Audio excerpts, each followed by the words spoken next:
Here's a place where all of us can be safe. Our stories of transformation can be safe, and all the things we want to research are safe here. This is Safe Space with Cheyenne. I'm really excited you're here, and I hope you stick around for a while, because I've got a lot to show you before I leave Earth. I love you guys. Hello, my friends. I have Daniela, also known as Heavenly Pockets, on TikTok. She is coming in on my Zoom from, you're in Brussels, right? Yes. In Yes. Belgium? Well, right now I'm in Berlin, Germany, but I'm Okay. mainly based in Brussels. Yes. Okay. That is so interesting. So interesting to me because I've never been there. So I'm like, what's it look like? Thank you so much for joining me. We always have really good warm-up talks, so I'm excited to see where this is going to go and what we're actually going to talk about. But definitely before I start tree branching, I want you to just tell us about you and how you got to what you're doing now.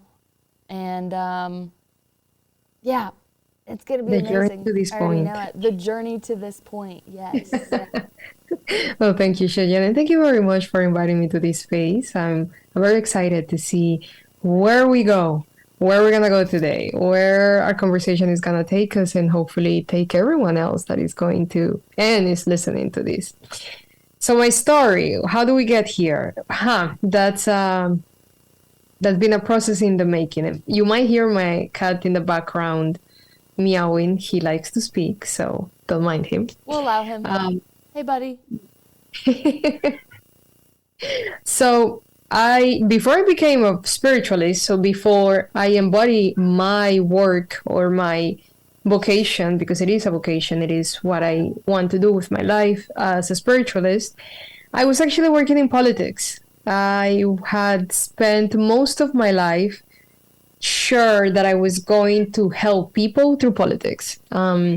In high school, I was involved in a lot of MUN projects. Then I went to university to study politics. I studied in the Netherlands, and my undergrad, was all based on politics, international relationships, European studies in the University of Maastricht. And then I went to this UK University of Kent. I did a master's degree, a double master's in international conflict and mediation, as well as political strategy and communication. And all of this was to prepare me to go into the world of politics, because I saw it as that's the place where I'm going to be able to help people, be able to help social structures, be able to help people through policies. It's going to be exciting. This is my purpose to the world. And then I grew up and I realized, that's not how this works. I went into politics right after I finished my master's degree.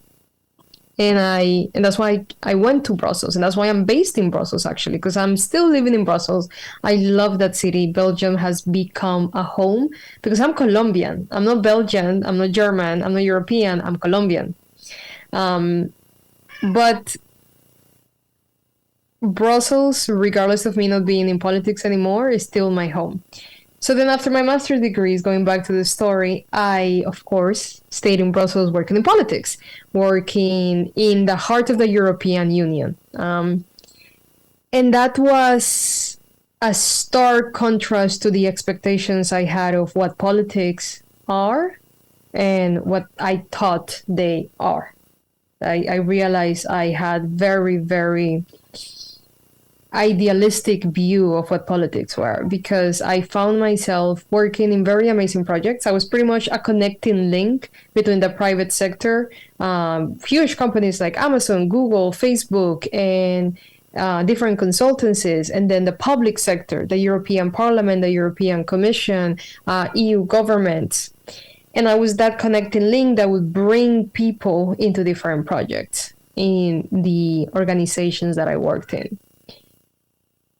I found myself not helping people, but doing a lot of ego management, doing a lot of what is necessary for people to achieve their own political agendas, not so much to achieve an impactful change in a specific policy area, as an impactful change in a specific, oh, hello, my cat is here. in a specific aspect of life. I even got involved with this very new political party that has been growing more and more in Europe. It's called Volt. And that was the time that I thought I found a political party that has a focus on people. Because that was the whole story with Volt, that we are focused on community. It's community-based politics. So I went full into it. I remember it was the time that we had the European elections to the European Parliament. And I managed the campaign at the European level from a communication standpoint when these elections were happening. And I further realized, even here in what's supposed to be a new party managed by mostly very, very young people, money and political interest has much more power in deciding what happens than the interest of the people we're supposed to serve. So I knew that was happening, and I kept, in a way, asking myself, okay, what's next? What's next? Then my body, parallel to all of this, of how am I going to truly serve people, because this is not it, no matter how hard I try to convince myself. And the things that I had a really good career. Now, for people, let's say outside looking in, it was amazing. Like, oh my God, the things you do, the access you have, I hated it. To my core, even though I enjoyed a lot of things, to my core, I hated it because I knew I was not helping anyone. The fact that most decisions were made on would it benefit me politically for some people was not real for me. That's not, is it going to benefit a community? Are we doing anything are we actually doing something for a community, or are we thinking on, are we going to get elected in 2 or 3 years? Is this going to add to the story that I'm going to use in 2 or 3? It's not what I wanted to do. So while all of this was going on, my body pretty much started to shut down. I started getting sick. 2018 was a really, really hard year for me. My body pretty much stopped holding food. And I had moments where I was really, really sick to the point of had to go to a hospital, and it was unknown what is going on with her body. And then I would just go back to normal. And it was this really normal high, so to speak, of I'm fine, I'm healthy, I have the energy of the world, to then crash on, I can keep food down. And it was like slowly, I was dying. And that was the final warning shot that my body gave me. My body said, you are either going to continue lying to yourself and thinking that this is what you want to do, and continue staying in something because you have done so much to this point. All your studies were good. I went to undergrad and master's studies, focus on politics. So a part of me was like, but this is what I have been preparing my whole life for. I have to make this work in many ways. And my body said in 2018, yeah, that's not going to work. You either change or we go. And that's when I started a whole process of, okay, I need to heal myself. Because that was the other thing. With my body, doctors didn't know what was going on. And it was like, we have no idea. You're a huge question mark. Because when you're really, really sick, it's like you might have IBS, you might have Crohn's disease, so many things. But then your body just goes back to its normal state and you're as healthy as a horse. So there's no consistency for us to be able to say, you have this diagnosis. So then I retreated fully more into myself. And that's when the spiritual realms, I always say the spiritual realm just snatched me and was like, oh, you want to stop? You're finally pausing and asking yourself, who truly am I? And in what way am I going to serve others? Because that's one thing that I always have very clear. And that's one thing that has been very clear to me throughout my life. I'm here to help others. And again, politics was the way that I thought I was going to help others. Then I realized that's not the case. So it was a matter of finding out, so how? How am I going to help? How am I going to be able to be of service to others? And slowly, I was guided to this. And I have spent since 2018 a dedicated life. 2018 and 2019 were the years of transformation for me, but they were just personal transformation. And it was a transformation of who I am, who I taught myself to be, the breaking of my identity, because my identity had to completely die. It was one of the toughest processes I've gone through. My identity had to fully die. And going through that death and rebirth to then start taking the path of the education I needed to start serving others. And that also broke so many stereotypes, perspectives, expectations I had of what it meant to serve someone from a spiritual perspective. So yeah, I think that gives you an idea of how we got here. I love your story so much. And here are my pull aparts, just so we can compare notes. Yes. So yes, obviously you're very successful in all the things that you went to school for, and it's all the things that we're told, right? Like you go to college to study what you're gonna go and like work on and like build a career on your whole life. Which, looking back is really messed up to do to an 18-year-old when you think of how cognitive 18-year-olds are, right? Like you're like, yeah, go ahead and go to school for the next like however many years and like decide what you're going to do the rest of your life. And you have no idea who you are at that age anyways. But following the program, following what we're all supposed to do, go to college, you not only graduate successfully in a multitude of certificates, universities, programs, however you want to call it, but you're extremely successful. The access is something that I was thinking about, like how intoxicating for your ego, right? And you call it like my identity, like was my job, it was my degree, it was my access, it was all of these managing egos, so to speak.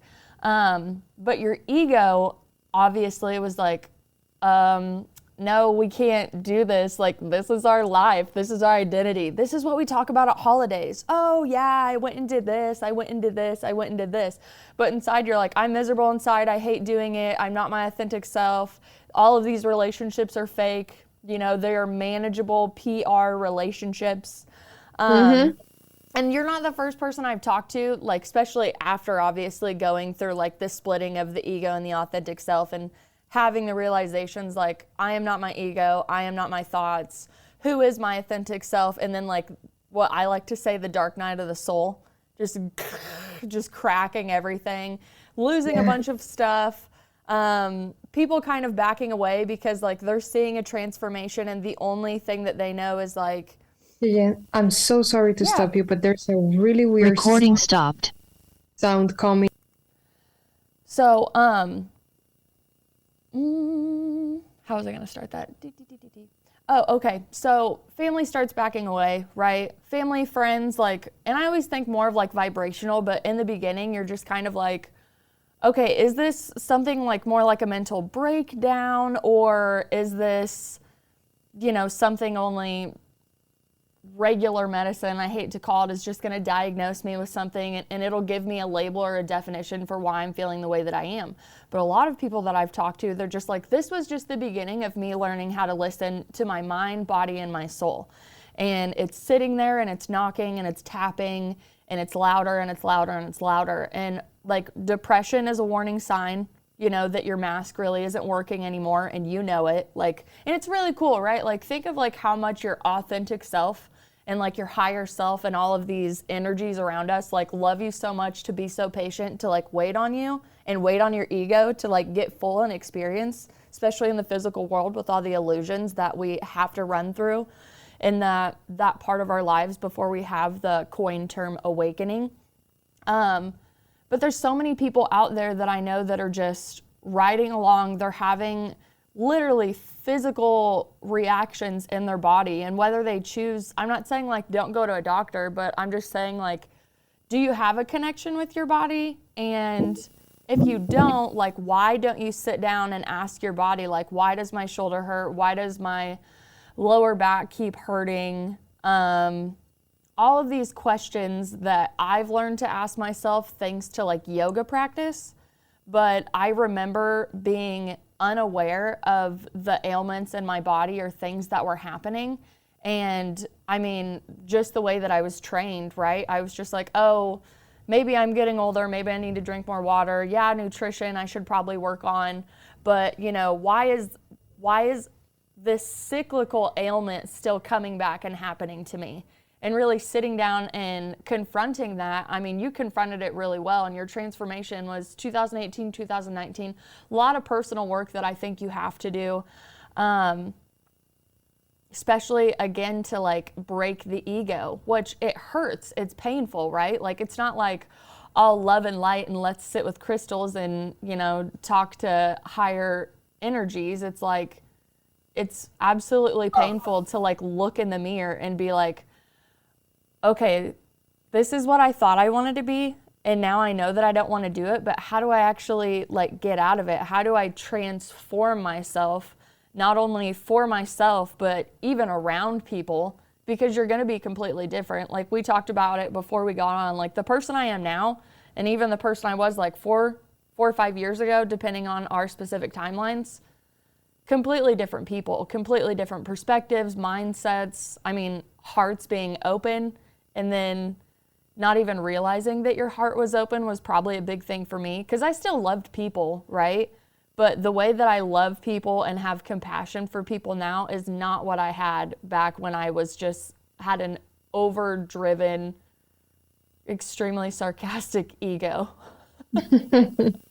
So, it's very interesting that you keep mentioning the ego, because I feel like I have maybe an opinion or a view on the ego that I don't see as often. And it's very few people that I meet that we have this view on the ego, because I don't see the ego as wrong or something to be broken or disassociate myself from. I see the ego as part of who I am. It's part of the self. I see the ego as a bouncer to what is the club of my soul. Mm-hmm. In which case, if it's a good bouncer, they're going to make sure that safe people come in, that it's a good vibe inside, that everyone's going to be safe inside, but he's the first line of defense. If it's a wounded ego, it's going to be a mess what they let inside my sanctuary. That's the club soul, so to speak. So this whole process has not been and especially 2018 to 2019, because I firmly believe that working on ourselves is a lifetime process. As much as I right now, I'm someone that guides people through their spiritual awakenings, their spiritual practices, their own trainings of people that want to do this work, because I also have students. As much as I am in these roles now, I still have my own mentors. I still have the own spiritualists I work with on me, entirely on me. And I firmly believe that's going to be a process of the rest of my life. Discovering and reinventing myself and allowing what needs to die, to give space to new versions of who I am. And in that case, I also believe that we're never catching up. We're going through the process of transformation to get to that point of who our higher self is, and integrating all of these versions of who we are across so many time, space, dimensions. And that's very beautiful and very, very powerful. You said something before about how we distance ourselves from people when we go through our awakenings, especially those first stages. And that is very true. And I feel that that is one of the hardest parts about this process that people struggle with at first. Because when you start realizing that you have spent the last 20, 10, 15, 30, 40, 50, I have clients that are in their 60s or early 70s. And it's like, wait, I've spent my whole entire life, 60 years, 70 years, being someone that I'm not, because of duty, because of responsibility, because of expectations, and frankly, because of fear. And a deep, terrifying fear of being rejected. A deep, terrifying fear of, well, if I am not who the people around me expect me to be, then what am I? And that thing that I might truly be is it going to be accepted by them? One of the very first things that I tell my clients, get comfortable with solitude. Not in a sense of, I'm going to be alone the rest of my life, but in a sense of, I need to be fine with the possibility of being alone the rest of my life. And ironically, when we get fine with the possibility of being alone for the rest of our lives, we start embodying everything that we are, and we're surrounded by even more people that we have ever been before that are much more aligned in understanding of who we are. And I feel like that's one of the biggest jokes the universe plays on us. It's like, go through the things that you're terrified the most, and I shall allow you to co-create what you desire the most. Do it. Because it happens in 2018. So 2018 was an incredible year for me. When I look back on it, I'm so thankful for 2018. But when I was going through 2018, it was hell on earth. I was sick. I was truly realizing I couldn't pretend anymore that I was going to do politics. I couldn't pretend, but I was still in it. I was in a relationship that was almost 7 years long, and I was miserable in it. I think we both were miserable in it, even though we're not bad people. We were very, very good friends, but we were just not the partner that we both truly wanted. And that was also taking away a lot from me. So no more walking in politics, no more relationship, because 2018 took all of that. Like, I walked away from all of this. So restarting, I walked into 2019 pretty much naked. Politics, no identity connected to politics. The relationship of pretty much 7 years ended, and I started feeling completely disconnected from all the friends I had. Fully disconnected. I went from being social to not having pretty much anyone to speak with. And a lot of my friends, because I've lived through different countries throughout my life, in South America, here in Europe, I lived in South Korea for almost a year. So I've always had people all over the place. And even with the people that I might not see every day, but I would be constantly messaging because we have been friends through the times that I lived in certain locations, I started distancing myself because I needed to figure out who I am outside of the eyes of others. Who am I within the expectations of others? And what's really interesting is that from 2019 to 2020, I was still working in politics. I was just making plans to stop doing it. So I was already in training. I was already working with Spiritualist. I was doing so many things in the background that no one knew of. And I was still a very big, let's say, question mark for people. But I was fully in that process of, okay, I know that there's going to be an exit point. And then the pandemic hit. And that was the final point for me of, okay, bye. That's it. That is it. Now the training wheels come off.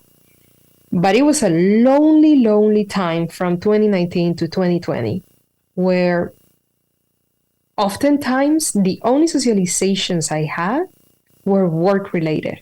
So when I was at work, I would be very social. I had to be social. The moment I would leave work, it was just me, myself, and I. Me, myself, and I constantly. And that was one of the hardest things I have done in my life, precisely because oftentimes you walk blind. And this is one thing that I would like people to be very, very comfortable with. And it's not knowing where the hell you're going. Not knowing. And it's very normal to not know, because oftentimes one of the things that really gives my clients a hard time is I don't know who I am. I don't know what I like. I don't know what I don't like. I don't know if I should do this or should. It's okay. It's okay not to know, but then start truly asking yourself those things. Start exploring, being intentional, because intentionality of knowing yourself changes everything. You can try to test different things just for the sake of, oh, I'm going to try this, I'm going to try this other thing. And maybe I like it, maybe I don't, and maybe you do like it, maybe you don't.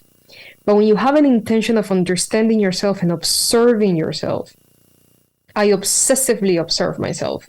Sometimes I feel like like I'm studying myself all of the time. But it is that has given me so much understanding about myself that then I can translate into others.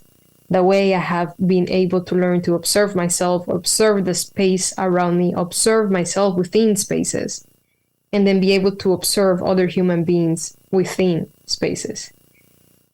And then you add the dimension of being a spiritualist, because I consider going to school to study psychology. I'm like, okay, so if I want to help people and I'm going to be involved with consciousness, let's study psychology. But then my own spirit guides were very, very clear on do not do that. For the reason that it's it's just a different field in the sense that studying psychology was going to place a bunch of boxes in my head that being a spiritually does not have. Because most of the time when I sit with someone, it's not only me. Yes, it's me being an intuitive, but then it's pretty much all the team of guides, ancestors, and energies around them, and my team, and everyone is there. And I'm just the bridge. I'm just the bridge communicating them in that other realm, and how that other realm can help them connect to their own consciousness, because that's my role. My role is to help people through different modalities to connect to their consciousness. Because once you connect to your consciousness, Cheyenne, you know. And that's the other thing I tell people oftentimes. And one of my mentors, a priestess, who's actually based in the US, she says oftentimes the age of the messiahs is gone. Now is the age of us being our own oracles. And I agree 100% wholeheartedly with it. There is no better medicine than you. There's no better medicine for me than me. And there's no better medicine for every single person listening to these than themselves. But the thing is, we don't know how to be our medicine because we don't know ourselves. The moment we know ourselves, the moment that we connect to our consciousness, we have the answers. That inner compass just comes to life. And this is what I tell people oftentimes, because they're like, well, I don't know about spirituality. I'm like, listen, forget about spirituality. Just focus on knowing yourself. And you will see that 90% of the time, you're going to be pulled into the spiritual realm one way or the other. But that's okay. Because that's what happened to me too. I fully focused on just getting to know myself. It was like, okay, I need to heal myself. I need to heal my body. My body's completely out of control. I'm realizing that I am angry so much. I am angry. There's so much anger and sadness. I need to understand where this is coming from. And that was one thing that I think helped me. Throughout my life, I've been very trusting of myself. Even in moments when I haven't trusted myself, there was always a trust of, even if the world burns down, I've got me. And I will figure it out one way or the other. And I feel that that was part of my consciousness that just never disconnected from me, no matter how many layers of conditioning and trauma and fears and expectations I placed on me, because we place those things on us. The world might throw it at us, but we hold on to them. And I placed them on me. But no matter all of these layers, there was that I call it my little shark. It's like I had a little shark that was like, we're going to keep swimming, and I'm the biggest cat in the ocean. So I always had that, and that's why in 2018 I started that process of, I'm going to get to know myself. And it's not going to be through anyone. Because I had tried therapy for so many years before. I had so many experiences when I was in my childhood that were life and death situations. So I had to go to therapy when I was a child. And I went to therapy when I was in high school. And then I went to therapy when I was in university. And then when I was working in politics. And it was always everything through the lens of certain boxes. And I wanted to burn all of those boxes down. And that's what I did. And a whole world opened of, okay, so this is who I am. That's cool. I love your stories. I could listen to you talk all day about your transformation. I really do love it. So my favorite thing that you do is you really break it down like it's super relatable, whether I'm a beginner, whether I'm advanced, like wherever I want to put myself on the spiritual journey. The things that you say, at least for me, make sense to me. And they are really relatable to even my journey alone and kind of how I went along and things were breaking down and things were recreating and distancing yourself. And the solitude was one of the biggest pieces for me, which I love shy time now. That's what I call it. Like when I get to have my alone time, I'm like, what are we going to do, dude? Let's really break this down. I love that you were able to listen to your guides about going back and getting this psychology degree, because there's so many people I've talked to. When they want to help people, they're like, well, obviously I'm going to go and get a psychology degree, which, yeah, there's a lot of information in there. It'll teach you about parts of the brain, you know, traumas, operating systems, all of that stuff. So I can see the value in it. But the fact that they were telling you, like, it's actually just going to block your brain from like a left brain logical standpoint. And we're dealing with the higher forms of information that, you know, you guys have been taught aren't even there, you know? So Yes. I'm sure I was going to ask a question in there, but I just decided to go on a compliment train of like how relatable the things you say actually are. And I really want to get into like, okay, so your transformation was like 2018, 2019, 2020 was like the perfect exit to be like, no, I'm not doing this anymore. And then I get to work on myself more, right? Falling in love with yourself through solitude. More specifically, 2020 was the time that I said, okay, I'm going to start helping people, because 2020 was when I actually started helping and working with others. Okay, yeah, that was my 2018 question. to 20, is I was like, yes.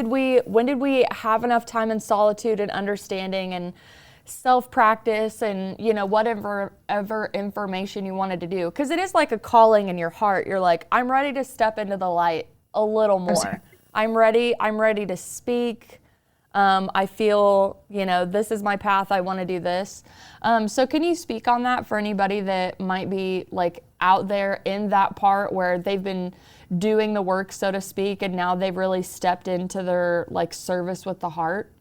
Yes. So 2018 to 2019 was a very solo time. That was my, let's say, death. And then 2018 to 2020 was the whole process until 2020. I said, we run with this. This is the time now that I'm going to start working with people. And that's when I started working with people. But if we go into details, 2018 to 2019, it was complete healing into me. Fully focusing me and discovering me and working with alternative modalities, because I said no to therapy. So I need to learn about different things while also working with shamans and spiritualists. And I mean, I have indigenous blood, and that also, one of my uncles is a shaman in an indigenous tribe in Colombia. That also awoken parts of myself and curiosity and learning. And then 2019 to 2020 was the time where I started preparing myself on the ways I wanted to start helping people with. And I don't have a problem with modern medicine, especially when we talk about therapists and psychologists. But I think it's just different things. So, for example, some of my clients, they go to therapists, and I speak with their therapist, and we speak about the work that I do with them, and they tell me about the work that they do with my clients, and we merge in the approaches that we have. But we're completely different. For example, I have much more liberty with my clients than a psychologist or psychiatrist has. I have much more liberty to, as I tell my clients, to call them out, to be very, hey, this is what you're doing, this is what's going on, this is what's happening. And we're not gonna go in circles here until you finally realize, like, these are the circumstances.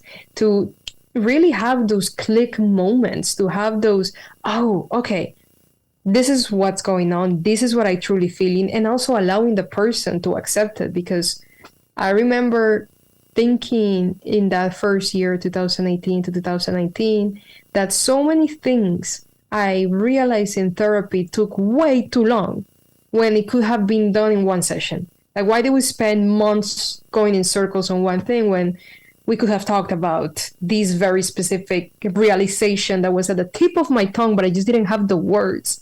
And if you would have given me just a couple of keywords, bingo. Like, oftentimes my clients, even after a session, they message me and they're like, I had the realization and now I understand what you were trying to tell me, because I tell them certain things, nudging them towards, look at this, realize this, remember this, how do you feel about this? And then the realizations hit. So I was very, very clear, and I am very clear on why my guides were very, very specific on, you are not going to go to school. And the other thing was that they were like, so you don't like the system, but you're going to go ask the system how to work with others. The very system that you don't like. One of my hardest things in university was that I genuinely believe that they break a lot of our curiosity. I went to the University of Maastricht. Sorry? I absolutely agree with that. Yeah. I went to the University of Maastricht in the Netherlands. And the reason I went to the university was because they have a method of teaching called problem-based learning. They pretty much give you a problem, a scenario, and from there you go into critical thinking and decide. But while I was studying in Maastricht, we had an Erasmus time. And the Erasmus time is an exchange year that you have somewhere in the world.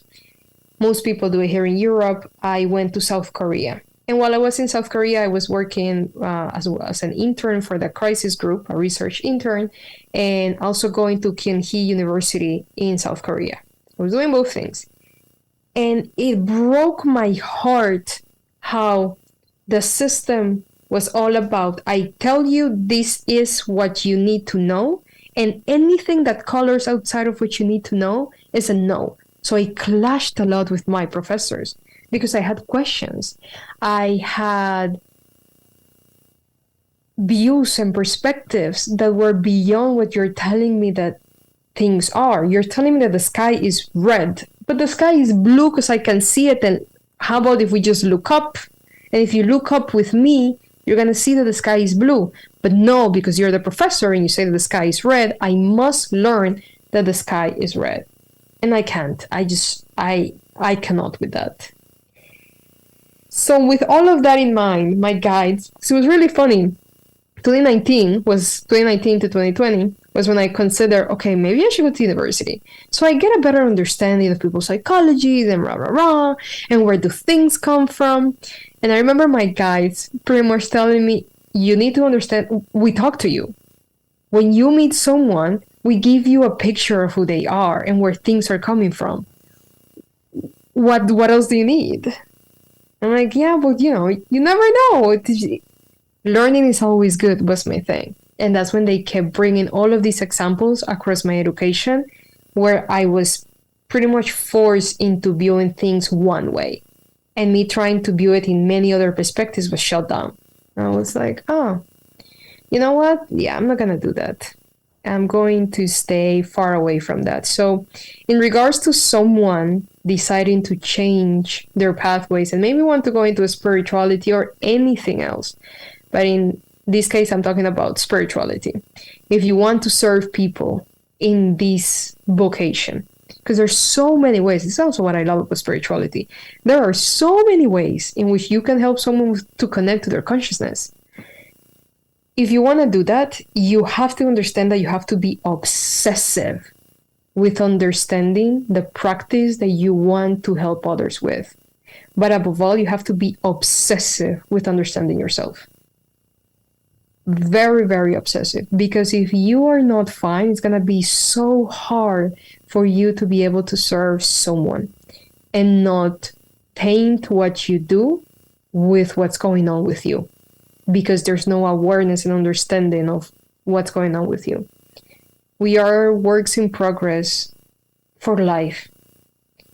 But the difference between those of us that have an awareness of who we are, what triggers us, what doesn't trigger us, what hurts us, what doesn't, what makes us explode, what doesn't, and how we manage ourselves, how we regulate ourselves, and those that don't, is that we have an easier time not bringing our own views into others.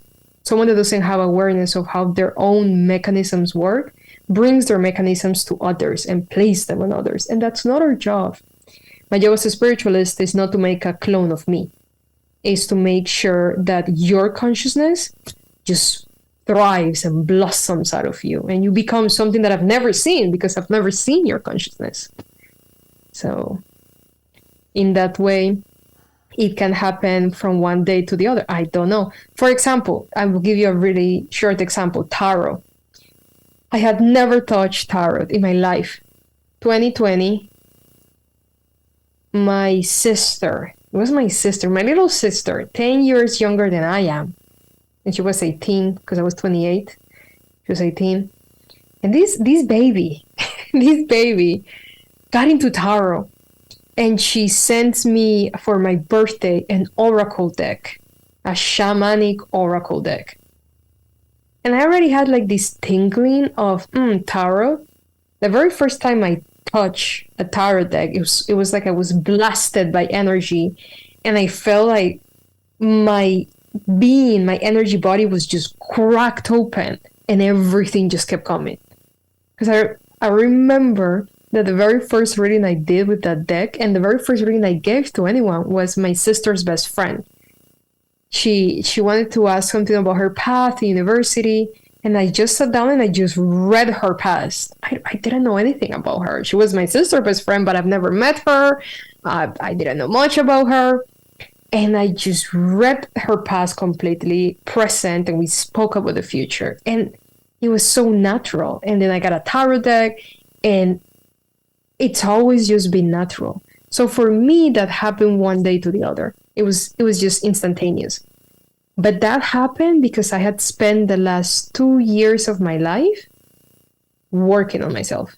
I had a much better understanding of me and as such my energy, as well as the energies around me, which allow me to be very open. I agree wholeheartedly on the almost like, whoa, tarot, oracle. Like, I've always been intrigued by it. Even when I would go on vacation, I would absolutely love to get readings, palm readings, anything like that. I was always like, okay, you're right, I'm on vacation. I'm outside of my usual humdrum. Like, let's go experience things that like I like watching on TV anyways, right? Because you always like hold it close to your heart. And I actually had a friend who brought a deck to my house. And like we had very similar backgrounds. We went to the same school and everything. And she's like, oh, do you want me to give you a reading? And I was like, you read cards? I was like, how do you read cards? Like, what? Like we're not allowed to do that, right? Like you don't pick them up. It's like a gift, right? Because at the time I'm still thinking that, you know, yes, I was coming into clear senses, but I didn't have a really good grounding on like, where did they come from? Can everybody access this part of consciousness? Like, I didn't think of them like the 5 spiritual senses. I was still like, what part of my family lineage did this come from? Okay, so like, let's do a genealogy report. Let's go talk to my mom about my great grandma. Like, let's figure out like where this is coming from. Because I was still like, it was a barrier that obviously hadn't been broken yet. So she was just like, anyone can do it. It's energy. It's a tool. Like just like your body's a vessel, it's a tool. You have to audit when you're supposed to use them, when you're not supposed to use them. If you're in a low vibration, she's like, don't touch them. She's like, I know that there's a lot of propaganda out there against them. She's like, it's okay. It's okay. And I was like, that's interesting. So for even the first couple years when I was going through my like transformational stage, I watched readers, my friends were readers, and I didn't get my first deck till probably like 2 years in. And it's not like I told anybody either, because like I'm very like Nancy Drew about it. Like I'm going to take it into my safe space. I'm going to analyze the information. I'm going to take my notes. I'm going to give myself proper integration time, and I'm going to let my intuition keep and kick in like whatever it wants, and then whatever I'm supposed to use, I'm supposed to use. Some things I have to work a little harder at. But I've always loved tarot. I love all the different ways that you can read, all the different decks, oracle, all of them. And then I finally started just doing readings on my friends randomly when they were at my house, just to see if we were seeing the same thing, or I was picking up on the right energy, or was I just making the shit up in my head, right? Yeah. And they were spot on. And it wasn't just about the meanings of the cards, it was reading the images and the energy, and even like chakra colors. Like, yeah, I know we just laid out like a couple swords and a couple cups, but they're all yellow. Like, let's talk about your chakra system right now and your energy. Like, now we're going to go into this. And now I understand, like, clairaudience is probably like my best one, and it's the one that's always been there, like that voice that's always talking to you. And then my second one is just like the knowing and like the pictures that go along with it, and they work in like tandem for sure. But that voice that's always in my head, I'll have people ask me if I'm out with my other friends, because I'm sure like you, when people are like, what do you do for a living? You're like, I mean, I'm really confident in what I'm doing, but explaining it to like normal people that think it's a little out there, you're kind of like, what is the most grounded approach that I can tell you what I do with my life? Oh no, I love it. I'm always like, I'm a spiritualist. I talk with spirits. I love that. I absolutely love Hi, that. nice to meet you. People are like, wait, what? Yeah. I'm like, yeah, Yeah, I'm it is what totally it out is. there.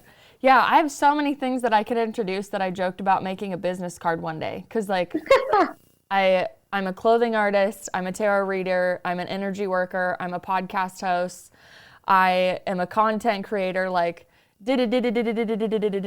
I like reading books, I like doing yoga, I like this, like all the things that just bring me so much happiness. And then again, like you meet somebody who's like in that car and they're driving to that job that they hate, so they're like perturbed by your happiness. Like I've ran into that before, and I'm like the PR person in my right ear is like telling me why they're pushing me away, you know, like Oh, but energetically. I'm like, I love okay. when that happens though, especially because something that I work with my clients a lot is shadows. Shadow work. Shadow work is the base of everything I start with a client. If someone wants to work with me, one of the first things I told them is, we're starting with shadow work. You like it? Great. If you don't like it, I'm not the person to work with. Because, and there's a, let's say there's a difference on the type of ways I work with people. There's people that come with me for 1, 2, 3, 4 sessions. That's a type of work.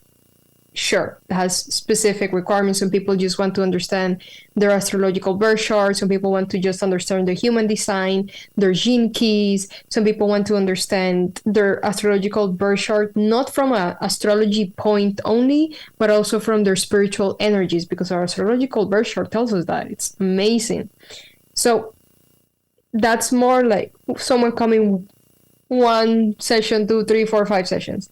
But then there's people that I work on journeys. Those are healing journeys. Those are becoming journeys. And I work with them for 4 weeks, 6 weeks, 8 weeks, 2 months, 3 months, 6 months, a year. And with them, the very first thing that I tell them is, we're starting with shadow work. We're going to understand those things that hurt, that make you angry, that make you sad, that make you feel uncomfortable, the things that make you feel disempowered, the things that make you think you have power, but you don't, so you chase after them harder and harder and harder. We need to first understand that. So when I meet people and my existence bothers them, because that's been a common denominator throughout my life. I often joke that, oh, it's just being a Scorpio rising. I'm a Scorpio rising. I'm an Aries sun, and I'm a Virgo moon.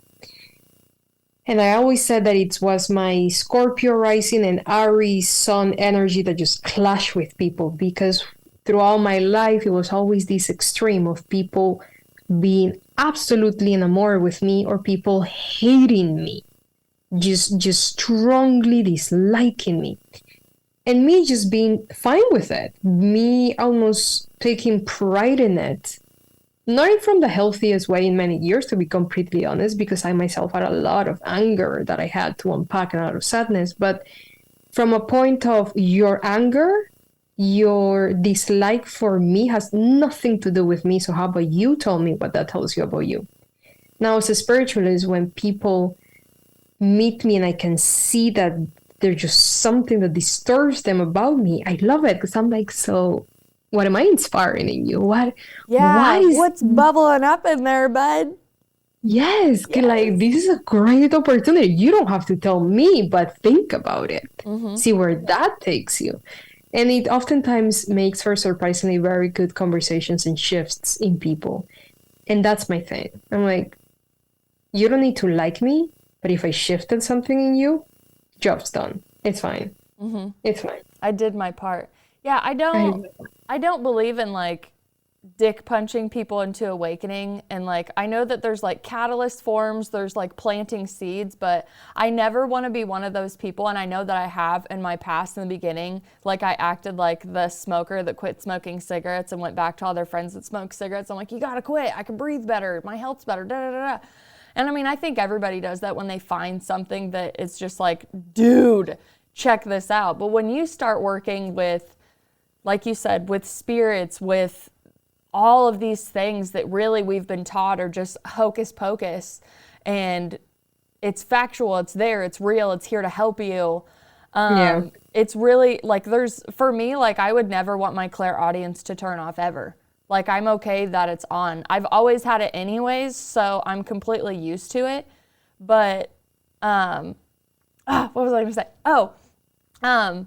When you like get into those situations, because I completely understand when you were like I almost pride myself on I just audited myself really fast to make sure that I didn't do anything, because like, you know, I've been known to do stuff like automatically or just but like you, when you're like, oh well, like I'm a Scorpio, so that makes absolute sense, which I would have never guessed that in a million years, by the way.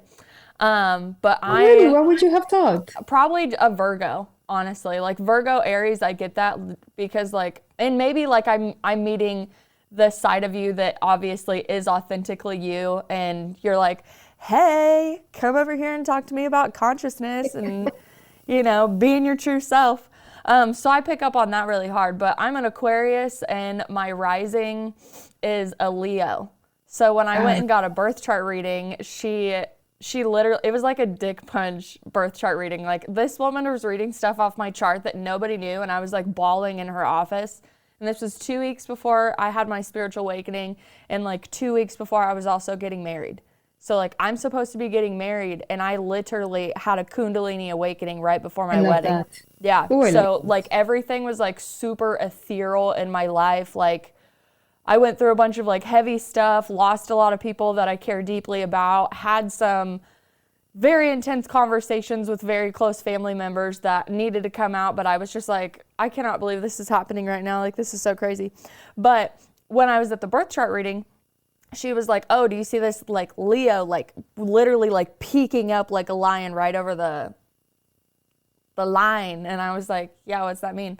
And she was like, it means you have very powerful energy. Like when you walk into a room, people know you're there. If you are walking to work in a good mood, everybody knows you're in a good mood. If you walk into work in a bad mood, everybody like Recording knows. stopped. Oh. Yeah, that Leo energy. Oh, I love that. Yeah, so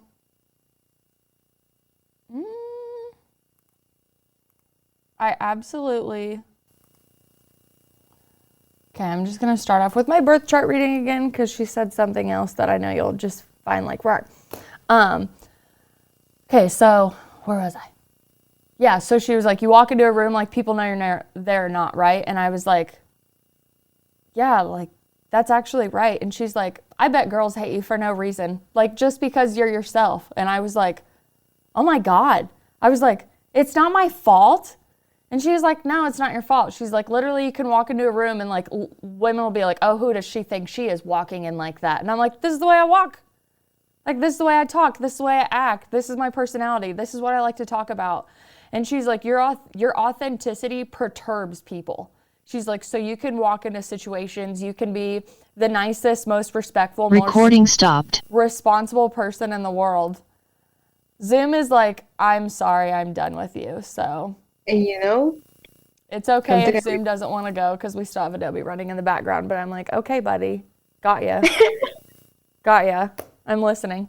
So like she told me that, and I was just like, my whole life, I thought that I was insufficient with having female friends because I've been in so many situations where I thought that we were friends, and it turns out like we both just kind of talk about each other to justify like whatever the other person's doing. Or I would be like 100% loyal to somebody, and they would be like, they talk shit about you all the time. And I'm like, well, what do they talk about? And they're like, oh, that you're like a know-it-all and you're this and you're this. And I'm just like, I'm not a know-it-all. I'm just having conversations. This makes like no sense to me. Whole freaking life, like literally just carried this bag of guilt into this woman's office. And she told me about the Leo. She told me about the women, like family things, so karma, on and on and on. And I was like, you're getting this from that little circle with all the astrology signs in there. And I had like followed like horoscopes, looking at like the characteristics of Aquarius, because I wanted to understand like why my personality was so powerful. But honestly, like I annoyed a lot of people in my life, and I was always overly dramatic or too much.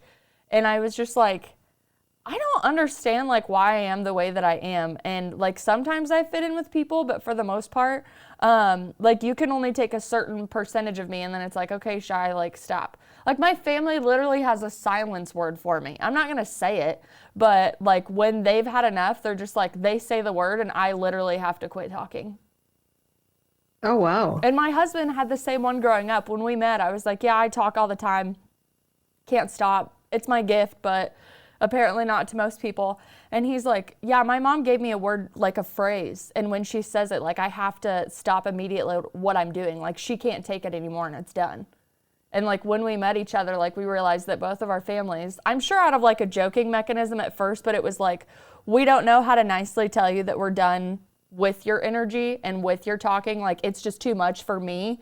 So I got over taking that offensively at first, because I think when you go through shadow work, like you do kind of have like a villain era where you're like, I was stepped on, I was this, I didn't have boundaries, da-da-da-da, like fuck with me, I dare you.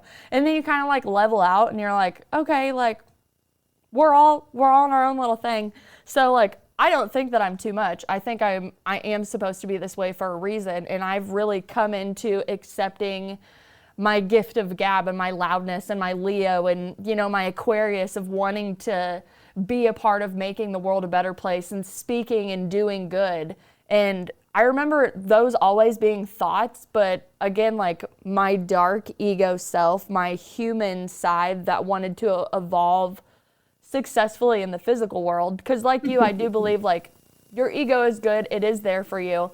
But there's parts of it that are really like superficial and materialistic.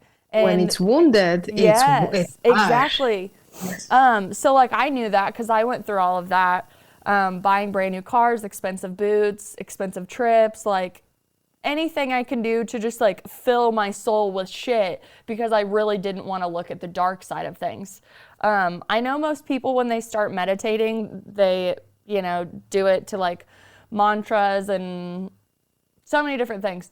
I was meditating to I guess you could call it a metal band. I don't know how to categorize music anymore. There's so many subgenres, but they're called I Prevail, and they sing and they scream aggressively, like back and forth. And they literally had an album that had released a year prior, and they were touring across the United States, and it was called Trauma. And so the backstory of the band was they had been touring forever. They had found success. But they were all at their mental health, like wit's end, especially the one of the main singers. So he went to doctors, they put him on medication, the medication wasn't doing right. He was around everybody all the time in his life, but he just was like dying inside. So he wrote an album about how he was like, I'm breaking. And then their whole tour van caught on fire and they lost everything. Everything. And they got together and like, are we going to continue to be a band and go pursue music the way that we love, or are we just going to walk away and give up? None of them could walk away. They made Trauma. It went through the freaking roof, right? Everybody loved it. And I got a hold of it literally the week that I went home. I had this crazy phone call experience with one of my oldest friends, and music started talking to me. Like it had talked to me when I was a kid, and I could hear like the messages in it, like specific titles and parts of the music were like telling me things, like confirming energy transfer. And after I'd gotten off the phone with them, I went to my friend's house like the next day, and that whole genre of music I'd never really listened to anymore. I just kind of like put it with my past self for a while, because I had put like barriers even in music. I was kind of like a music snob where I was like, no, I don't listen to that. I listen to this. Like, but I was like, music is music to me. Like, I love all of it. It's very healing. I love the frequencies in it. So I went and hung out with my friend, and I have very musical friends that are just like, dude, I heard this song, it made me think of you. And as I walked in, a song, it was right after one of my favorite musicians actually died. A group of musicians got together and like wrote a song about him passing away, and it was called Lift Off. And it was Mike Shinoda from Linkin Park, MGK, Chino from Deftones, and one other guy that I hate that I can't think of. And it was called Lift Off. And I was walking in my friend's garage, and like the music, like I could feel it like vibrating through my body. And I hadn't felt that since probably like my early 20s. And I, again, didn't know that it was reality back then. So I was like, oh my gosh, like I'm experiencing music like I used to. That's crazy. And I looked over and I was like, who is this? I was like, this sounds like Mike Shinoda. And he's like, it is. He's like, it's one of his first comebacks since Chester died. And I was like, oh my God, I think I'm gonna cry. So I just sat down and I closed my eyes and I listened to the lyrics and like what they were saying. And then like when a lyric or a song was for me, it would go, I could hear it higher. Like they would intensify, they would turn the volume up for me, and then they would bring it back down. So then the next song was from I Prevail, and it's called like Breaking Down. And he's like, I think too much. I'm a little bit paranoid. I think I'm breaking down. And I'm like, I think I'm breaking down. Like, I think I literally feel every single song on this album, and I have not listened to this type of music literally for years. So I came home, like got married and all that stuff, came home, and they were touring, and I woke up one day and I really wanted to see them in concert. And then I get on social media and they're playing 2 blocks from my house that same day. Oh, that's amazing. Yeah, and I was like, what are we gonna do today? I was like, I'm gonna take myself to a concert. Like, let's just go do this shit. I really wanted the VIP package where I was just like gonna go do the meet and greet and stuff, but it was already sold out, obviously, by the time I got there. So I went there, went to the show. It was absolutely amazing. Like, my heart blew open the way that music always made me. I could hear the lyrics, the scream, the emotion, the power. Like, I really released a lot. And when I went to the merch booth, they had vinyl records. And I was like, I'm the only person that's going to buy a vinyl record and then try to hold on to it during a metal show. Because, like, mosh pits are opening up everywhere around me. I'm the only person in blue tie-dye. I look like a cloud in the middle of, like, you know, black t-shirts and so I was like, excuse me, yep, just hi. I'm like the nicest person in the crowd. I had to make friends with the security, because I did end up getting VIP to get closer to the stage. So I'd be like, hi, and they're like, yeah, it's easy to point you out. Like, you don't have to keep showing us your wristband. We got you. So I came home. I was like, the high vibe, right, that you're like awakening, especially with the Kundalini awakening, all your chakras blow open, seeing dead people, hearing voices, seeing my guides, all these things, again, I told were not true, where I was 100% physically experiencing them in my reality and having no idea who to tell that to, because the people in my life weren't on that wavelength. So I came home and I was like, I'm going to go back to what I used to do, like before the world got to me, before I cared what anybody think. And it was always music, sitting in front of stereos, going through lyrics and just like letting it literally flow through my body. So I put the record on, my record player right over here, and I turned it up as loud as I possibly could. And I wish that I had like bigger speakers, but I'm like, we'll just deal with what we have. And the whole album just started playing through, very aggressive, very in your face, fuck you, I'm not who you think I am, I'm not who you need me to be type shit, like, fuck you, right? And I bawled while I was doing like Kundalini breathwork and yoga, because I could finally like feel all of the traumas in my body moving through me. And like, a block in my shoulder needed moved, and my spine, like my root chakra just felt like it wanted to just burst into fucking flames, and like everything started coming out. And it wasn't like a demonic, like, I was so fucking pissed. I was so angry. I was so scared.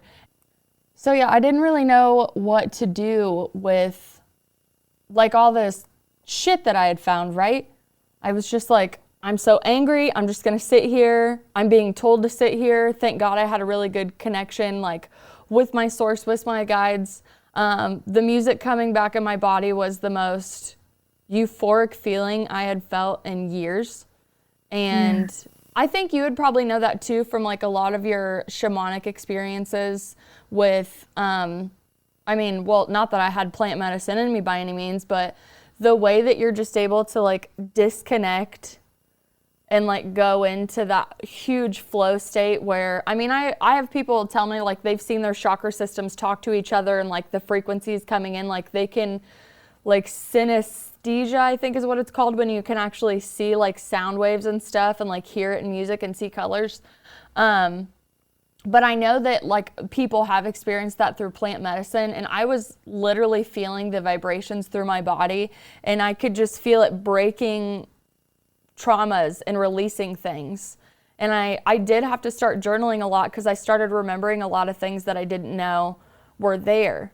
So in your line of work, I know you've come across it plenty of times, but you have people with like suppressed memories that don't really believe like, oh, well, if I don't remember it, it didn't happen. And then you probably have to train them on, okay, well, it's trauma. It's stored in your body and in your energy field. Like, is this a belief for you? Like, how do you open people up that are obviously like, they know they want to open up, but they obviously have their barriers? That's where I am a spiritualist and not a psychologist, because that's where my energy and my aura comes in and just blows those walls up. To this day, every single session, I have a specific session that is one of the very first sessions I do with people, which is,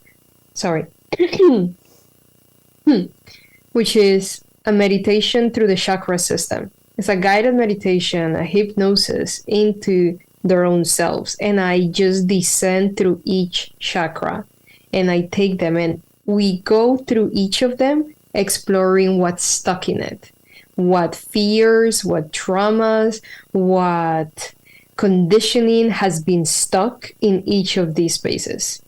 And there is, the best way I can explain it is there's just something about my energy that when my energy is fully on and my guides are here and then your guides come into the table and I welcome everyone and I welcome you, and then I fully go into, okay, we're going to do this. We're going to go into your subconscious. We're going to open your energy self. We're going to talk to your spirit today, to who you are. It just happens, Shai. It's the only way. To this day, I have done this at this point, I don't know how many hundreds of times. And every single time, after the sessions, I go, wow, that happened. Because as confident as I am on myself, because I really am confident on me, on the fact that this is what I'm here to do, I'm still shocked every single time. I'm still shocked every single time. I go in with I'm here to do my best. I ask my guides. I ask everyone. Then when I can feel the other person's guides, I ask for their permission. I welcome them. And I feel like I'm just this excited, just soul that I'm like, okay, I'm here to help. But I'm still really, really shocked when they're like, great, let's do this. And just all of these things start coming out, especially the clients that come to me and I can see the walls. I can see that they're unsure. I can see that they don't even really know what they're going to find, or they don't really fully believe in the work that we're about to do.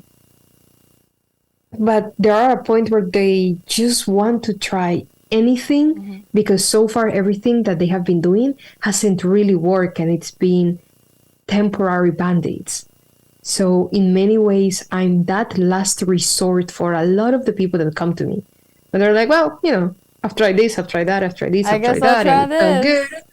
But, I've never tried this. So I connected my voice. A lot of people tell me there's something about your voice. I saw your content, I heard about you, and then I looked into you and your voice. I just felt comfortable. And then I spoke to you and you told me about what you do, and I want to do this. And that's when they find themselves in this space. It's a session that usually goes between 2 hours to 4 hours. And I have them in this open consciousness state where I'm digging and we're both digging. And at the same time that I'm asking you questions and guiding you, because it's a hypnosis, which is a guided visualization. And as I'm doing that, we're both participating in this, but I'm the one holding up that space, while at the same time, I'm constantly in touch and in contact and listening to what my guides are saying, to what your guides are saying, and to what you're saying, and putting all the map together for you to be able to see it. Like the amount of times that my clients come out of that session and they're like, I had no idea. I had no idea that that happened. I had no idea that I felt that way. I had no idea that I thought that. And it's so interesting because they think, oh, they're going to come into the space and they're going to answer. But they are listening to their consciousness answer the questions, it's a beautiful journey. Because that's one of the most powerful ways in which you discover, because that's all we're doing. All we're discovering is the pressure points, the hurt points, what hurts, what caused it. And oftentimes it's a lot. Sometimes I have people that in those 2 or 4 hours, I go through the whole system, the whole 7 chakra system. And this is very important because it's something I tell people. We have more than one chakra system. And this chakra system that we know is a very westernized version. But just because it's a westernized version of it doesn't mean that's ineffective. It's very effective. And it truly speaks of a lot of correlation and understanding of what's our natural energies. And that's one reason why I like working with it. And it's always very interesting how with some people, I'm able to do the whole system. With some people, it could be 2 or 4 hours, and I'm only able to go past the first 2 or 3 chakras. Because there's so much that comes out. And I also realized then, okay, I need to pause you here. Because we first need to deal with this. The rest will come. It's fine. Yeah. I will agree about, one, finding your content, because my producer sent it to me and was like, you have to check this girl out and you must get her on your show. She's talking about stuff that is totally our language, but like, have you had it presented to you like this before? And we came across like the god and goddesses content the first. work. Yeah, Yes. and immediately, like, anybody he sends me, I'm just like, oh, yes. Like, he's so good at finding people and just being like, dude, seriously, check this out. And then, like, I hit your video, and immediately you're just like, so, today. And I was like, oh, like, first thing, I mean, yes, absolutely beautiful. But the voice is extremely captivating. Whatever you're talking about in your videos, I don't, like, there's some people where you talk to and you're like, I hope I can get through this video. Like, it's almost like your mind notices it's 3 minutes and you're like, do. But, like, every time I watch your videos, it's captivating. I hang on every word you say because it's so full of knowledge. And I mean, I know there's some things that I hate to put labels on stuff, but just to put it in context, like it is somewhat of advanced knowledge where if someone who isn't on a certain part of their awakening journey, they're like, what the hell are you talking about? Like, you know, and they'll just kind of go on by. But for people that truly are tapped in to the healing and the realms and the spirit guides and the true connection with all the energies that we can access out there, you're like, this woman is golden. Like, I have to know your story, because there are people that, you know, are out there doing the real deal, and then there are people out there that just looks like an awful cheesy marketing campaign for spirituality. Yeah. And you're like the furthest thing from it. But for anybody that hasn't checked out your TikTok, I mean, please go check it out immediately, because you'll know what I'm talking about. but you have an authenticity that is able to radiate through all of your platforms. And I mean, it's And just natural. it's that because there's something I notice, and I find fascinated about my own self.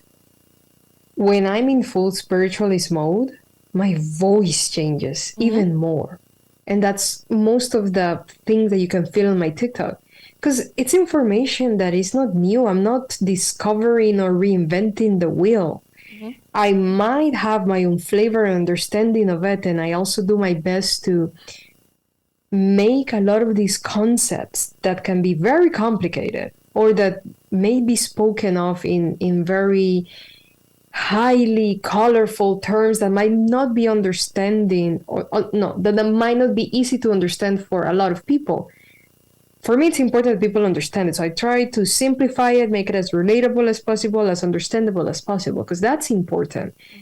I firmly believe that if you don't understand, and it's the reason why I find shadow work so important, because shadow work is the root of understanding yourself. And if you don't understand yourself, you can't wield everything that you are. And that's how I apply everything in my spiritual practice. If I don't fully understand it, how am I going to have the capacity to have someone understand it? So I need to first fully understand it and then make sure that I share it with someone in a way that they fully understand it. And I firmly believe that my content, especially on TikTok, because I love that platform, I have no idea why, but when I decided to go more public with my spiritual business and practice, Spirit was just go to TikTok, and I'm like, it's a dance app. The kids are there. What am I gonna do in a dance app? And Spirit was very much just do it, trust our guidance, just start posting on TikTok, just share. And I do believe that it's the injection of my energy. It's a lot of the content that I create that has gone viral, that has converted so many clients. I just did them fully being me. There was no plan behind it. There was no, it has to go this way. There was no much paraphernalia in it. It's just me giving the knowledge. Because that's the other thing. I don't believe people come to me because of my knowledge. People come to me because of me. People pay to work with my energy, to be within this energy that creates the guidance through who I am. Because the knowledge, again, it's there. And you can find many spiritualists that are going to teach you a lot of the things that I'm going to teach you, if not everything. But not a single one of them is going to have my energy and create the spaces that I create. Just like I cannot create the spaces that they create. And that's the one thing that I am very, very committed to. The full expression of my consciousness, because that is the one that knows how to be of service, and that's the one that just activates people. Since my full awakening, I have realized it's very unnerving for people sometimes to be around me, because it's like, especially in person, when people are around me, they just open and they're like, "What is going on?" I'm like, "Sir, I don't know. It's just my energy. What can I tell you?" So. I think it's energy. It's nice that you can, like for me, I want people to feel safe enough to be their authentic selves with me. And I know, just like you, from a very young age, like you've been that person that people have rested their head on and told you what's really going on, or called and just been like, you're the only one that's going to understand what's going on with me right now. So like, do you have a minute? And you're like, absolutely, because you feel them needing to release that. And I mean, you really are that safe space. And not only being that safe space, but then obviously keeping that information to yourself of what they just told you adds to the safety and the barrier and the boundaries. And it's funny that you people being authentic. That's the best part. They're like, what's going on? I usually have a very good mask on, but around you, I'm just so joyous and giggly and happy. What's going on with me? I'm usually a jaded dick. Or something that happens often to me, and I can just ask very simple questions, and then they just start speaking fully, and the mask falls off in the sense of the giggly happy goes off. And all of a sudden they're just telling me about all of these things. And I can see sometimes it's very funny for me. It's funny in a very respectful way that sometimes my friends or strangers, they approach me, we're having a conversation, and I just ask things like, how are you really?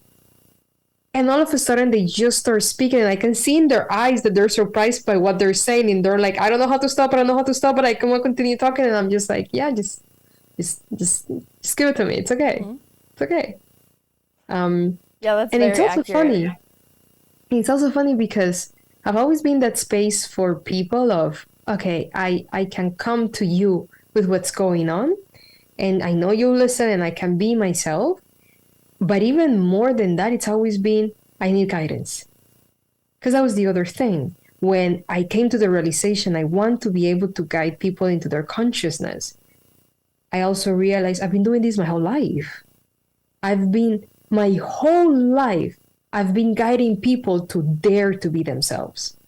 To my friends, I always attracted very passive friends, very, very shy, very quiet friends, while I was just a ball of fire ready to burn the world down if there was any type of unfairness. I have a problem. It's personal between unfairness and I cannot, to this day, no matter how grounded I am, no matter how spiritual I am, no matter how much peace and love I am, I'm also death and destruction. And I will burn things down when there's unfairness. It's very Aries energy, Scorpio energy, ruled by Mars, double ruled by Mars. I am with a Pluto conjunct my ascendant. So that gives me this very, very deep energy that is not afraid of standing up and saying no, or standing up and saying yes. And I was always very, very encouraging of everyone around me to say, what do you need to be able to say no?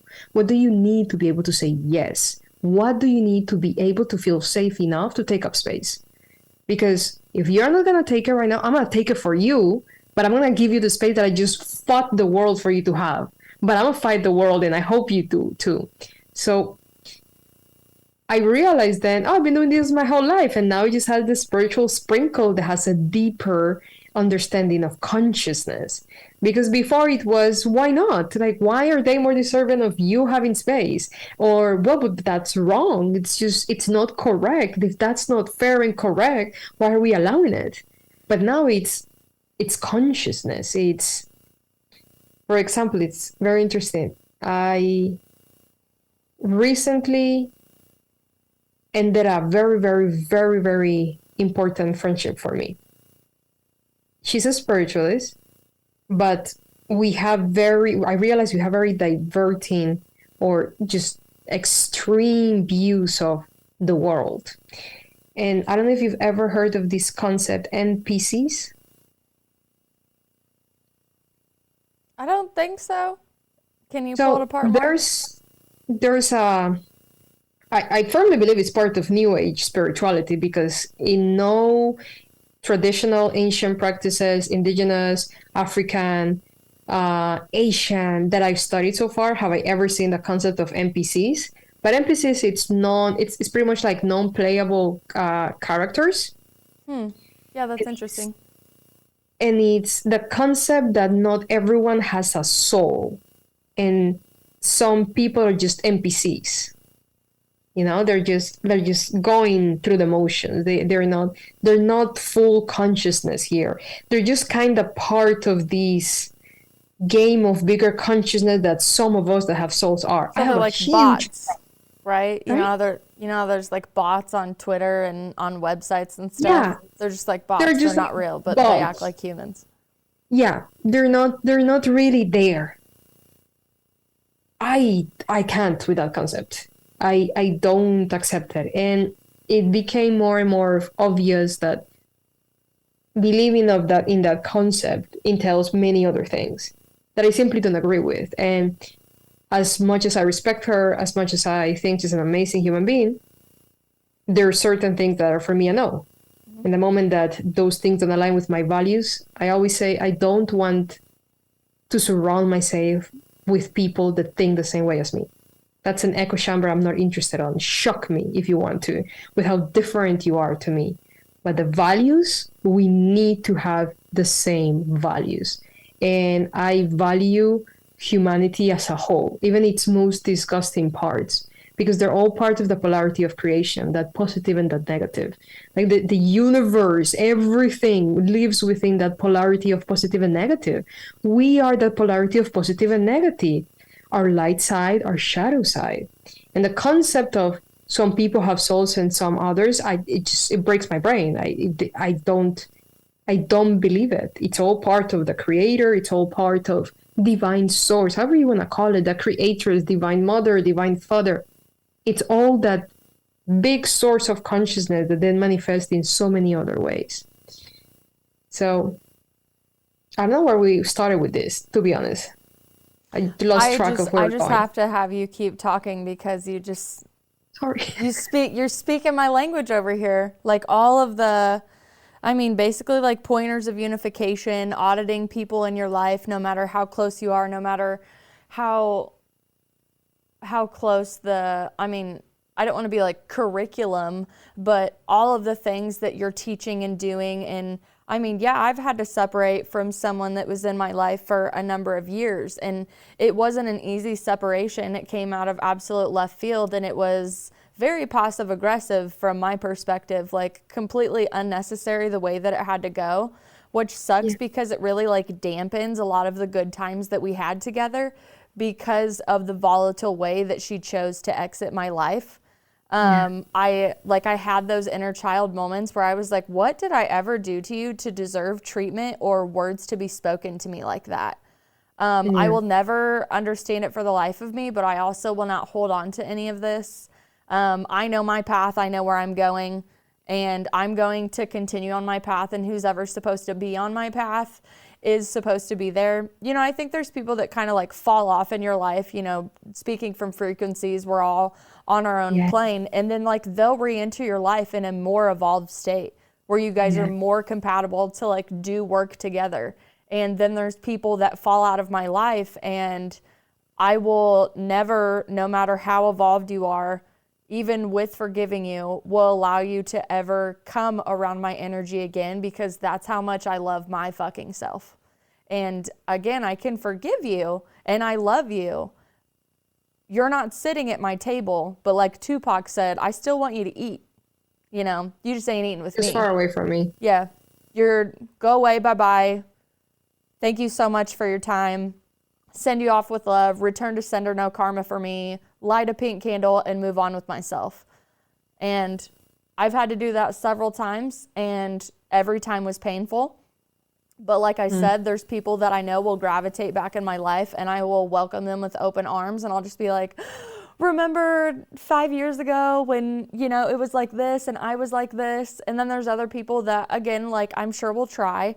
And I'm like, I love you so much, but there's no place for you here. Like you only had a place for that version of me. This version of me does not support this software. Thank you. And that's something that I think is very important that people realizing their truly becoming journey, like being embodying all their consciousness and who they are, that a lot of people are going to either walk away from your life, or you're going to have to make the decision of walking away from their life, closing the door to your life to them. And that's why it's so important. I know I'm going to sound like a broken record, that we do the shadow work, because through the shadow work, you realize how dependent you are on people too, especially those that hurt you, how dependent you are on being around others, and as such, allowing others to hurt you. That's why it's so important that we start with a shadow work, because understanding our shadows and integrating our shadows doesn't mean that we are never going to feel our shadows, that we're never going to be triggered. I frankly believe we're going to be triggered our whole life. The question is how, and how we're going to live those experiences. I can be triggered. So with this situation of my friend that I parted ways with, I was very triggered by it, and I was very, very hurt. A deep wound of rejection that I assume was fully closed, healed. I should have known better, but hey, I was just thinking it's not a thing that would ever present itself again. And it did, because this was someone that I consider a soul sister. And I realized that I was being rejected, being everything that I am, because this is someone that has seen me go through so many transformations. One of the few people that I've been friends for over 20 years. So she's been my friend since I was little. And even us living at different continents, we still maintain a friendship. And then realize that who I have become fully is not someone she can deal with. The rejection was horrible. Oh, sorry, my cat is falling. The rejection was horrible. It was very painful.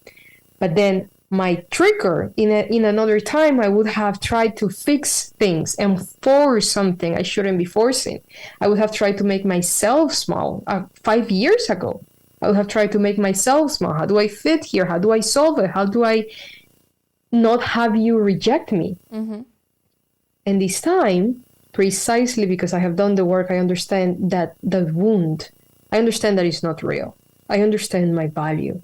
I understand the importance of me being everything that I am and allowing someone to be who they need to be at this moment and respecting that, not taking it personal.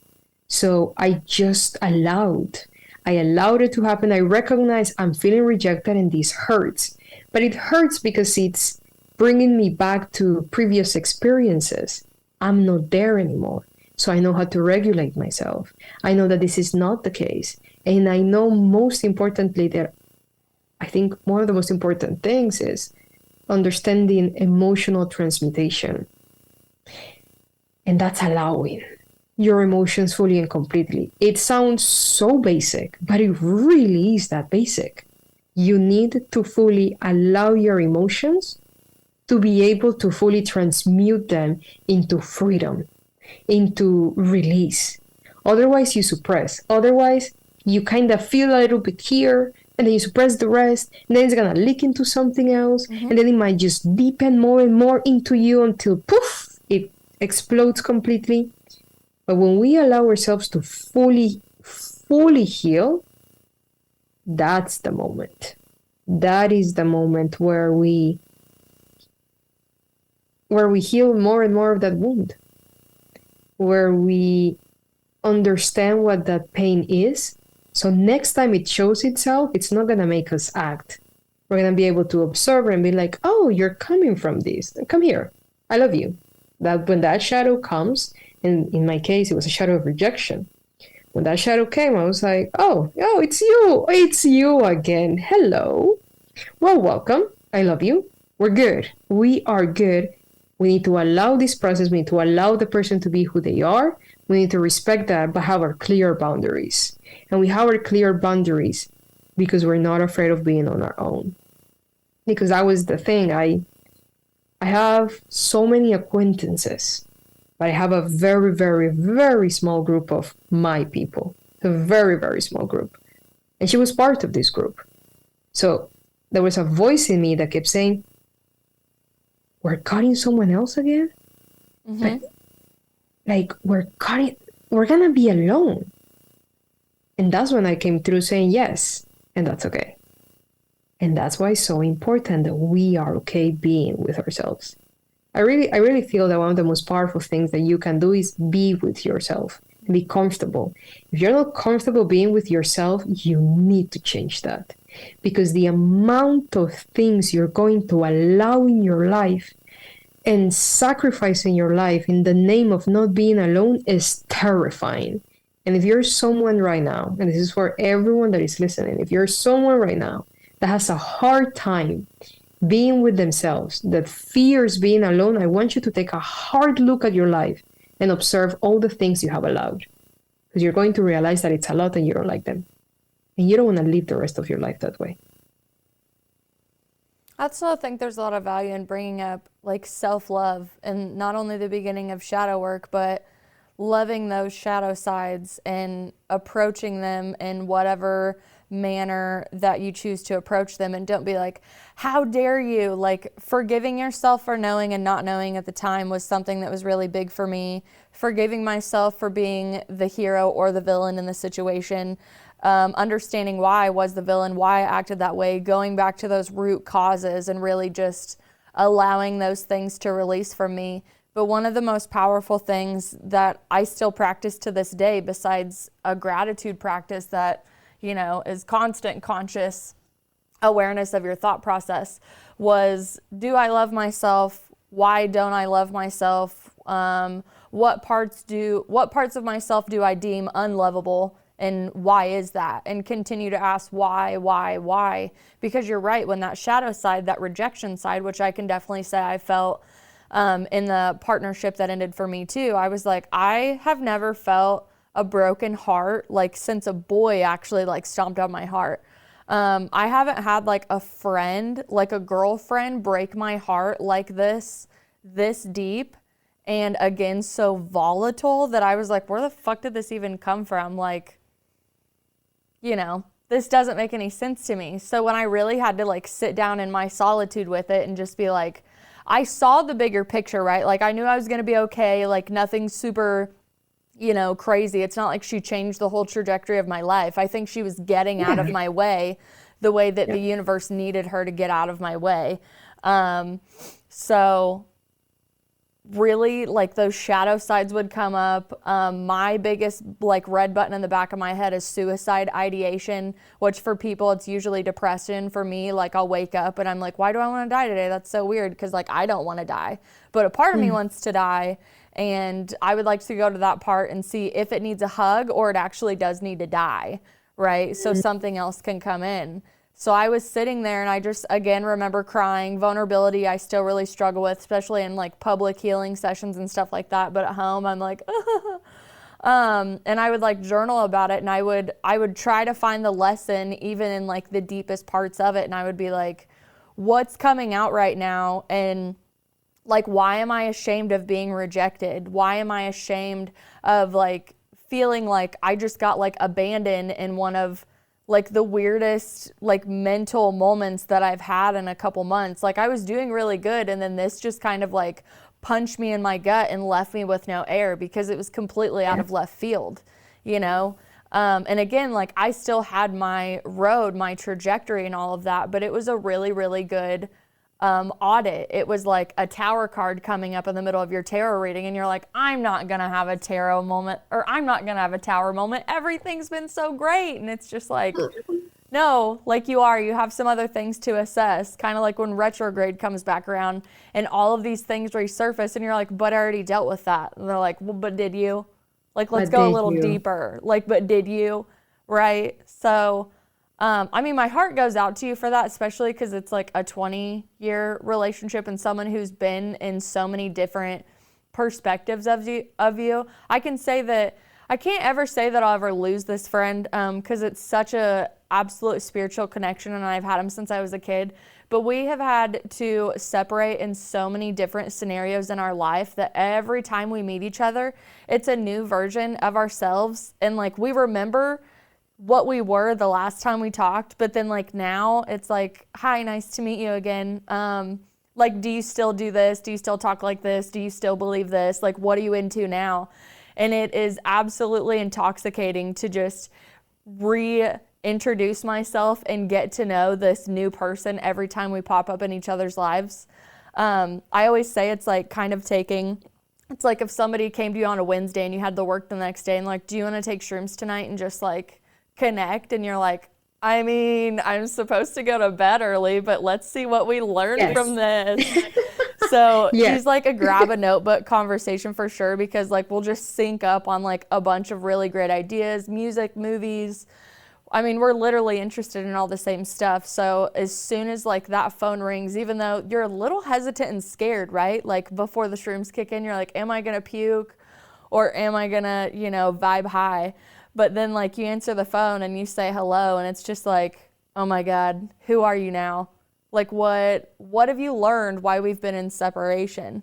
And that's another reason why for me, the concept of seeing everything around us as part of consciousness is so important, because me ending this friendship has absolutely no amount of hate in it or anger. I'm hurt and saddened, but I'm okay, because we might meet again or we might not. Mm-hmm. But she in itself, she's a human being, and I respect that deeply. I give her the respect I give myself as a human being. And I really consider myself to be a sacred thing, a sacred entity, a sacred being, a sacred soul.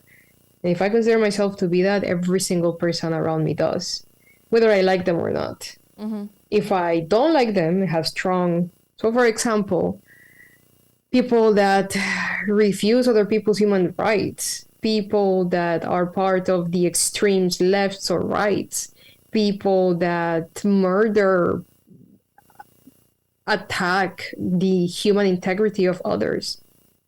I don't accept that. I don't think that's okay. But there's no hate in me for them. It's just there's no space for it. And that's very, very important, because that's liberating for us. For me, it started with, I'm not going to create a prison of hate for anyone within me. I value my freedom way too much. And I think every single one of us need to value our freedom way more than what hate and anger gives us. That without denying it, because that's the thing. It's very, very important that we give ourselves the space to feel what we need to feel. So, for example, again, with this situation of this friend, I gave myself the time to feel so disappointed in myself, to be angry with myself, to be like, how did you not see this coming? You tolerated way more than you had ever tolerated, because she's a close person. You should have ended this years ago, and you didn't. And I was angry and furious and so disappointed with myself.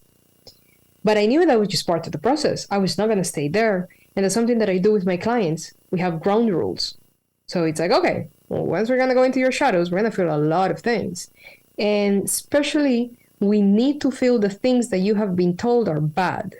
So don't be angry about yourself. Don't treat yourself badly. Don't hold anger towards others. Remember to be compassionate and kind towards others. No. We're going to create a space where you, if you feel like the world sucks and fuck the world, and if you have this anger towards this person because they hurt you, but that person is hurt herself and traumatized, we're going to pause on that person is hurt herself and traumatized. And we're just going to focus on the fact that you were traumatized, that you were hurt, and that you need to feel the anger and how abused you have felt and all you have felt, to then be able to just... And that's the thing. I don't know how else to explain it, but the moment you allow yourself to feel these things, you have so much space to then be like, okay, so yes, I felt that way. I gave space to that. And now I have the necessary clarity to also see the other person as the human being I am. And not to excuse them, but to just see their humanity and not have to create more anger, because there's no point. You did something wrong, yes. You hurt me, yes. I dealt with it.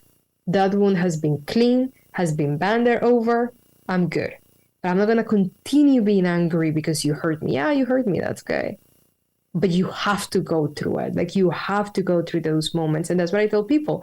When you do shadow work, even when you don't believe things, because this is another thing that I tell my clients when I work with them. The groundwork is you are a divine being. You're a sacred being.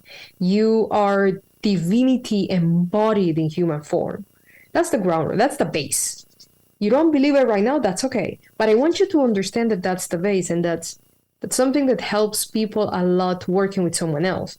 That in a way I exploit the dependency that sometimes people have on other people's opinion. Because I'm like, okay, so you go by what other people tell you? Great. I'm telling you right now, you're a divine thing. You are sacred. You don't believe it, but then believe me. Just let's have that groundwork. so that then we can start dismantling all of these things that you believe, that you're unworthy, that you're disgusting, that you're horrible, that you cannot be loved, that you're useless, that you're not capable, that you're not talented, that you don't have skills, all of these things, so that we can fully speak about them and you don't feel guilty of, oh, but if I fully accept just how deep this void of unworthiness goes, what if I don't have an exit? It's like, no, I'm over here giving you an exit. And even if I'm not here, you set the ground rules to, I don't believe myself to be this, but this is the fact of life. This is another reason why one of the things that I do with my clients when I work with them is that I attune them to the cycles of nature. I tell them, if there's one guide that you need, it's nature. So when you're overwhelmed, when things get heavy, just pause and observe nature. Nature, in many ways, will guide you. So for example, the cosmos guides us. Doing shadow work through the phases of the moon, divine. It's how I started my shadow work journey in 2018. I've always been in love with the moon. Always been in love with the moon. And then I'm like, okay, so full moons, new moons. My family has worked with agriculture. My dad works with plants for 38 years. And they've always been, in full moons, we do certain things. In new moons, we want to plant certain plants, certain crops. We want to cut or irrigate in this phase of the moon. I'm like, okay, so if plants have that effect of the moon and we see it in the crops, that when we don't follow the phases of the moon, the yield of a crop is not going to be as good. What comes out is not going to be as lush, as thriving. There's an influence here. So let me work with the moon. So in the new moons, I'm going to see what do I want to create in my life. And in the full moons, I'm going to go in and look into what I have to release. And then I was already getting into astrology. So I added a whole new layer to it. Okay, so we're in Capricorn season. Okay, who's Capricorn? Capricorn is what I call the daddy of the zodiac. Capricorn wants to do, wants to create, wants to build foundations, wants to be safe. How do I feel about creating? How do I feel about building foundations? How do I feel about being a leader in my life? I'm in Capricorn season. Let me ask myself those questions, because that's the energy right now. And there's so much energy around us that it's constantly, I always see energy as like a bunch of cheerleaders around us, or like just a bunch of other beings in your team that are waiting for you to say, come in.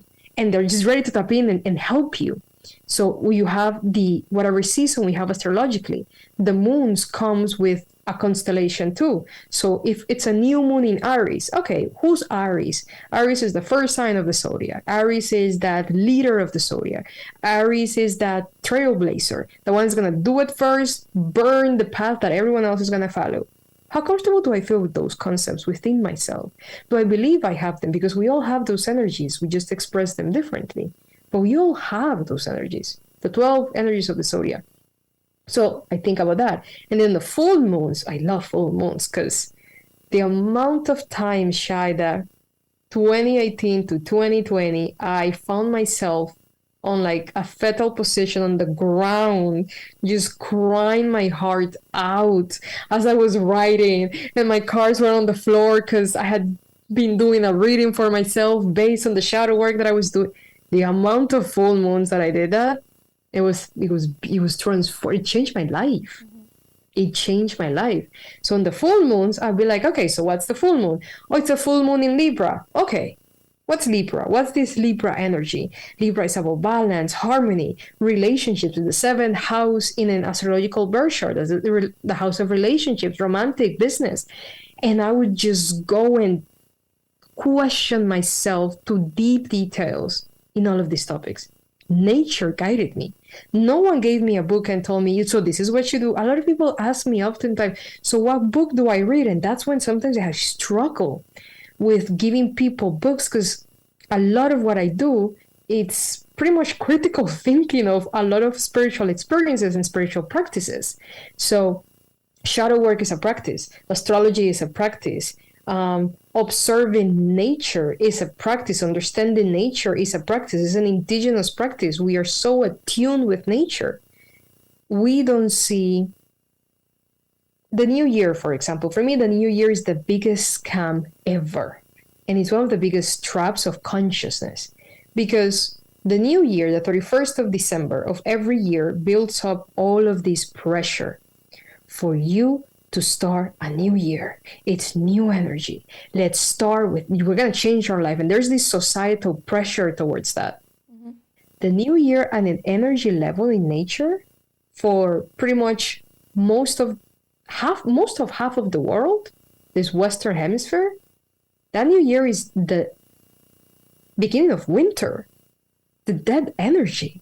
It's not energy for us to explode on, to create. It's energy for us to go in, for us to take stock of what's going on inside of us, so that when spring comes, when that spring equinox comes, nature starts waking up. Nature starts coming. That's when we come into life. That's when what we have done in winter, that inner work that has removed the obstacles that make us feel that we're not capable, that we can't, that's where all that we have done, that momentum just explodes in spring.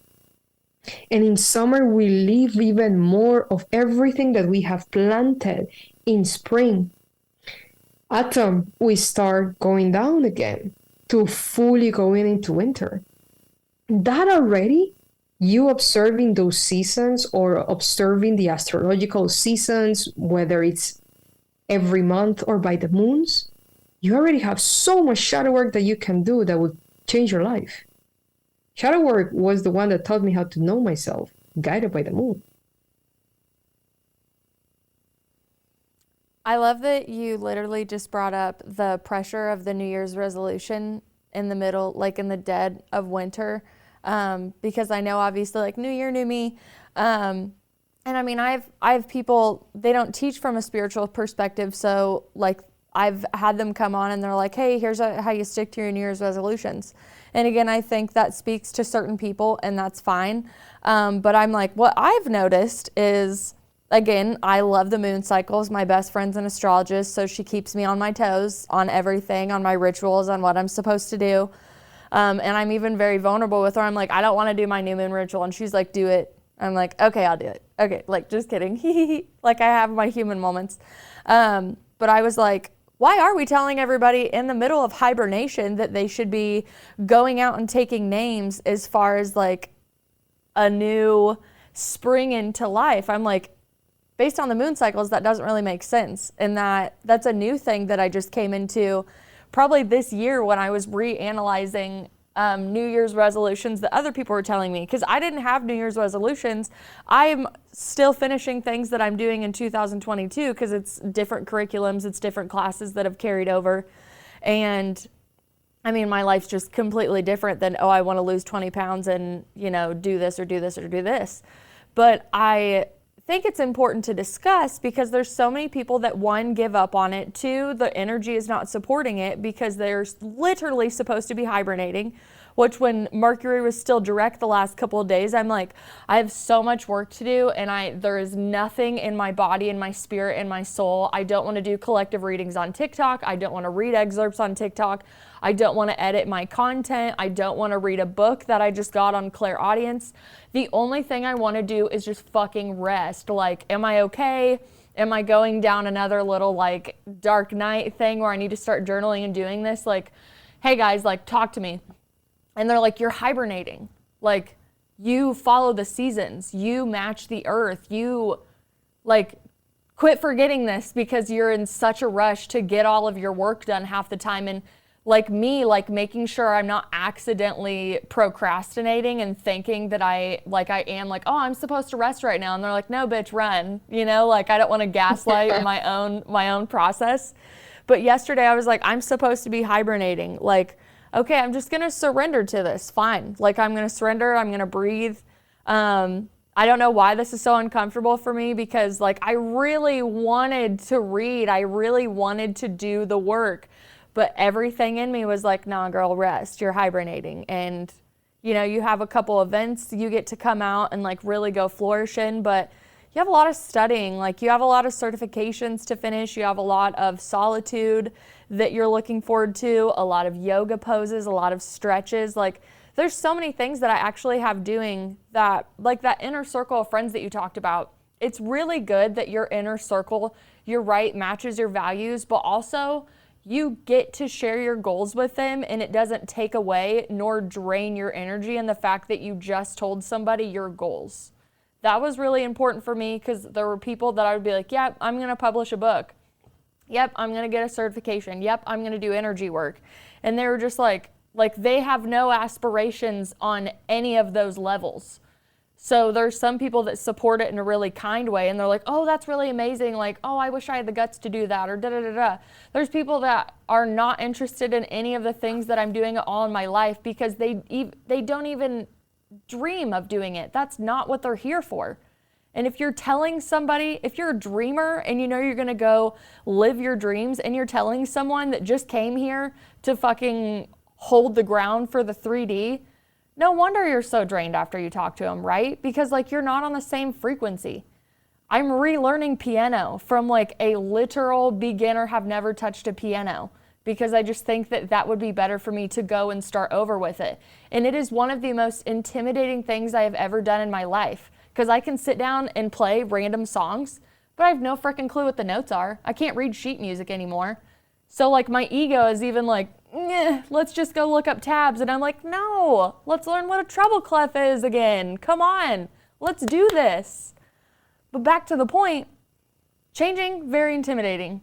Having the right people around you that support you. So when you have those Mercury retrograde moments where you're like, is everything I want to be just like, am I a fucking lunatic? Because if I went to my in-laws now and told them half the shit I'm doing, they're like, like dead face, good for you. You know, and if you have too many of those people in your life, you're gonna start thinking you're fucking crazy for wanting to be your authentic self and live your life the way that you choose to live it, not based on what they want to. So I had a visit with my friend Jenna the other day, and when we get together, it's just like, you're a fucking rock star. I love you. This is what I've been seeing you do. I'm so proud of you for this. Congratulations on this. Da da da da da da da da. And she's like, I want you to look at you the way that I look at you. She goes, let me list off all the fucking things you just did in like the last 6 months. I'm gonna list off the things you've done the last 4 weeks. She goes, because you're not giving yourself enough credit.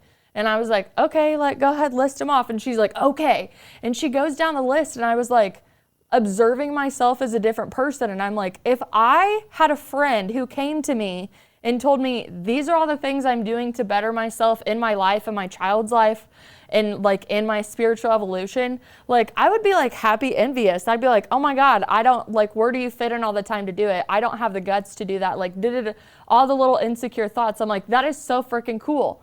But because I still get so hard on myself, I'm like, I can't even see all the progress I'm making half the time. And my friend just flies into my life like a little fairy godmother. And she's like, don't forget, you're a fucking badass. Okay, great. All right. I'm going to come. We'll hang out in a couple days. Okay, thank you. Bye. And just like leaves. And she really reminded me of the value and the type of people that I want in my life. Like you, I have plenty of acquaintances. I'll be happy to talk to all of you. I love coffee. Yes. I love dates like that. Like I'm not like, ew, no.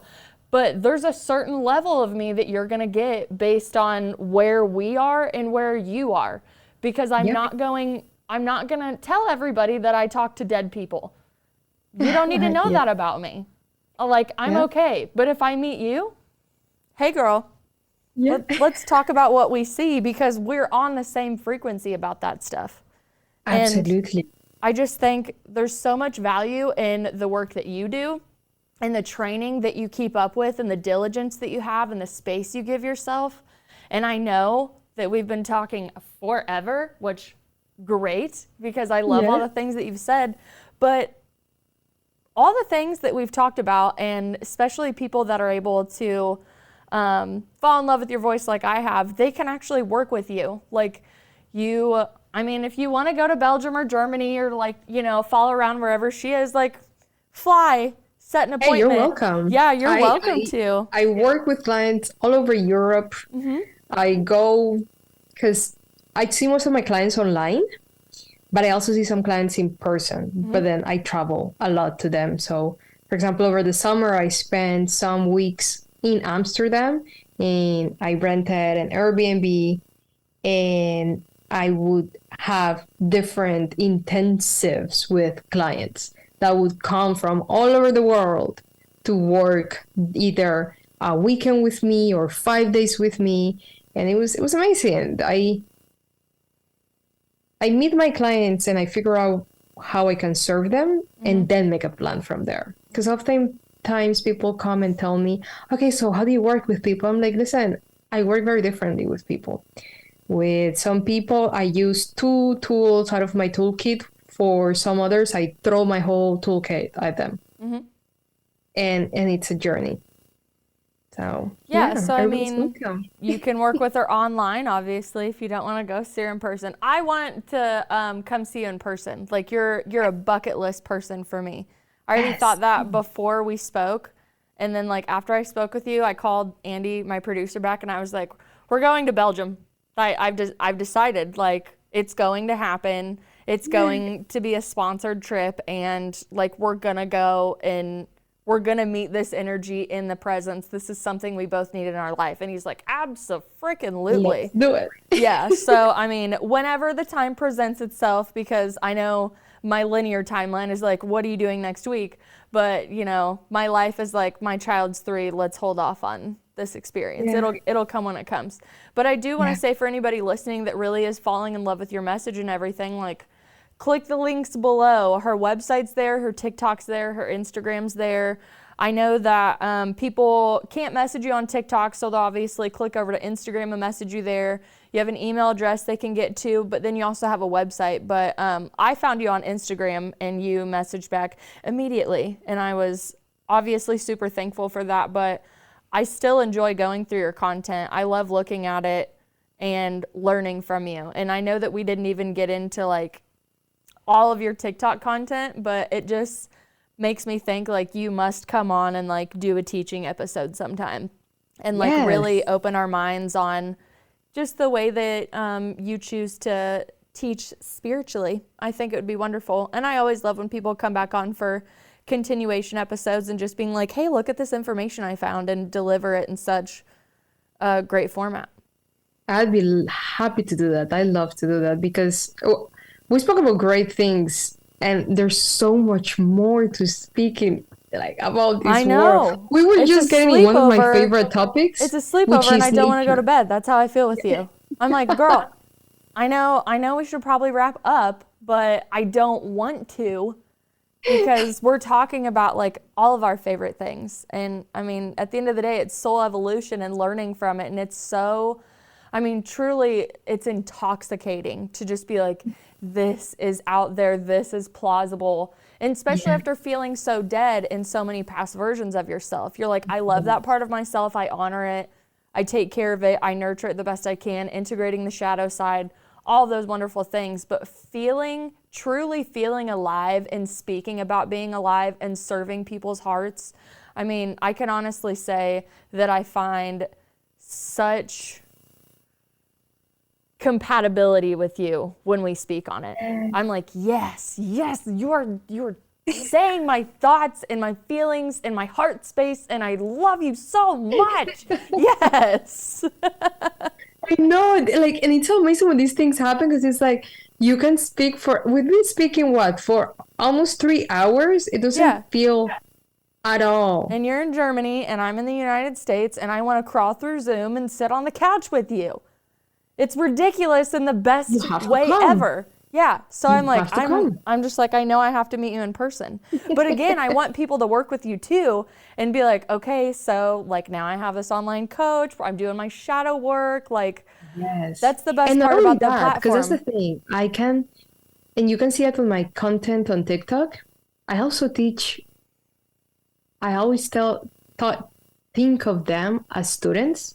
I have my clients, I have my students, because I have people that I teach energy modalities with. So for example, I think you found me because of the deity work series that I started that I haven't even finished, because again, I had to take a pause. I needed to do some things with my clients, with myself, before I'm back to have the space to keep creating content and put my energy in it.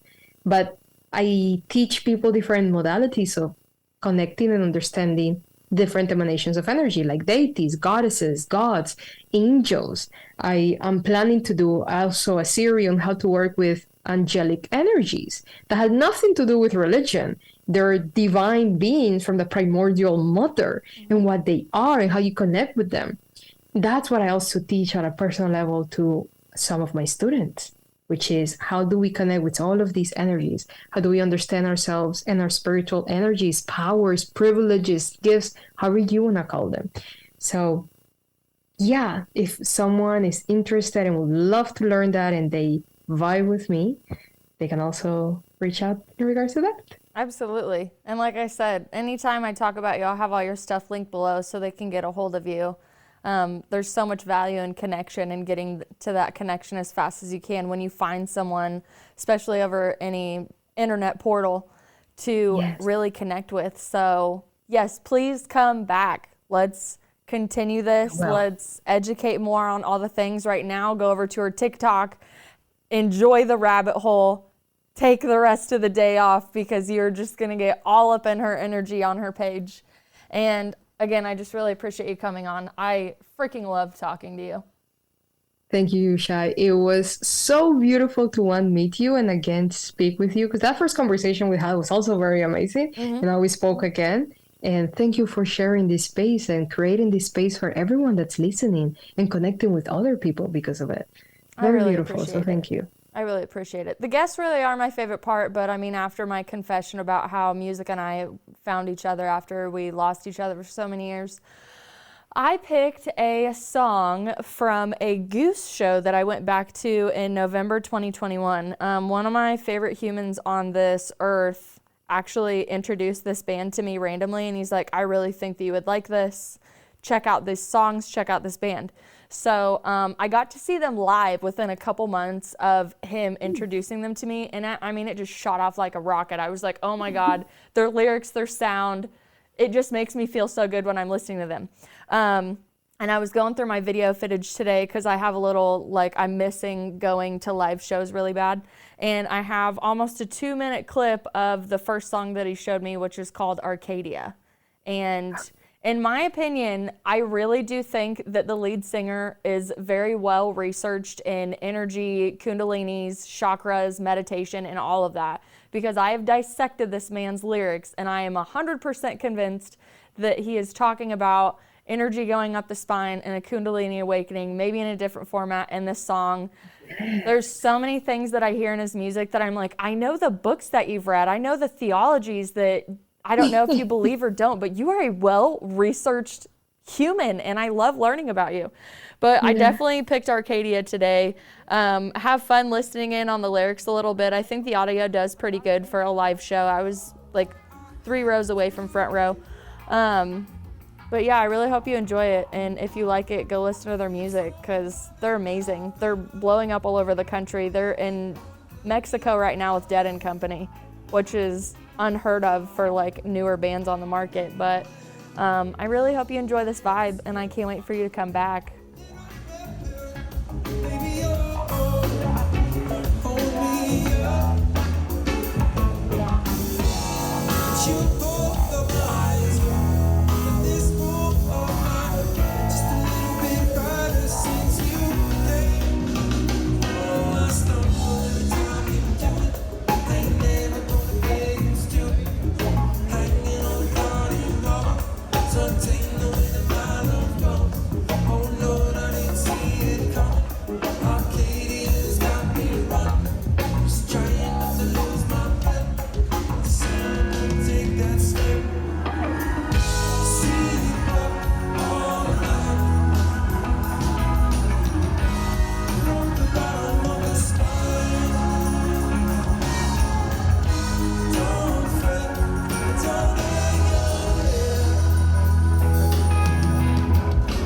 This is the Hoosier Media Network, your home for podcasting.